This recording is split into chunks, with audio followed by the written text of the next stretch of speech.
Nous sommes à Hénon, une commune rurale des Côtes-d'Armor.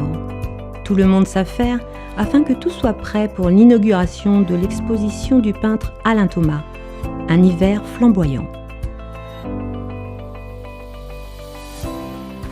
Il fallait créer à Hénon une expo, certes, qui soit colorée, animée, qui soit flamboyante, puisque les œuvres sont flamboyantes.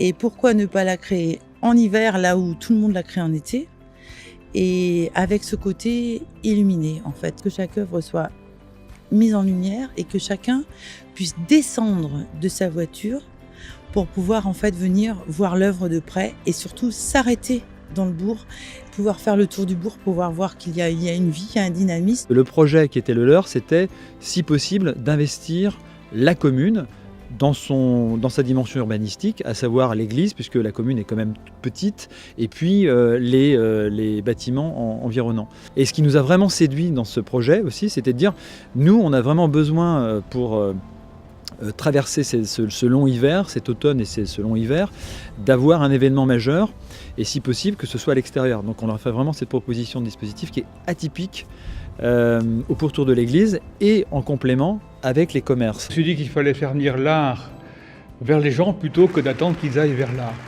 Faire ce genre d'exposition peut rendre un peu de fierté et de sens de solidarité, de vivre ensemble comme on dit. L'art n'est pas seulement un coût, mais aussi c'est un moyen de rendre les gens plus acteurs du lieu où ils vivent.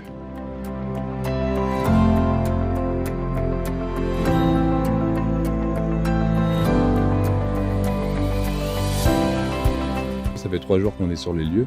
On a eu quelques problèmes parce qu'on est obligé de travailler du coup en hauteur et puis les conditions météorologiques n'ont pas été en notre faveur. On a mis le cœur à l'ouvrage et puis on a donné tout ce qu'on pouvait. On s'est focalisé sur la qualité et puis on va continuer demain, après-demain et puis jusqu'à la semaine prochaine pour compléter le travail comme il se doit.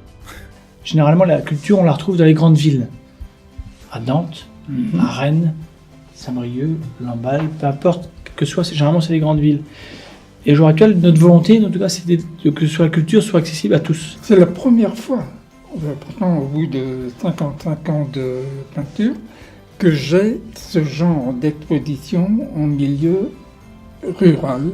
Je suis surpris par le public qui s'est déplacé ce soir. Il y avait quand même du monde. D'autant plus que le temps était quand même un peu frisquet. Je ne m'attendais pas à ce qu'il y ait autant de visiteurs. Tous nos compliments.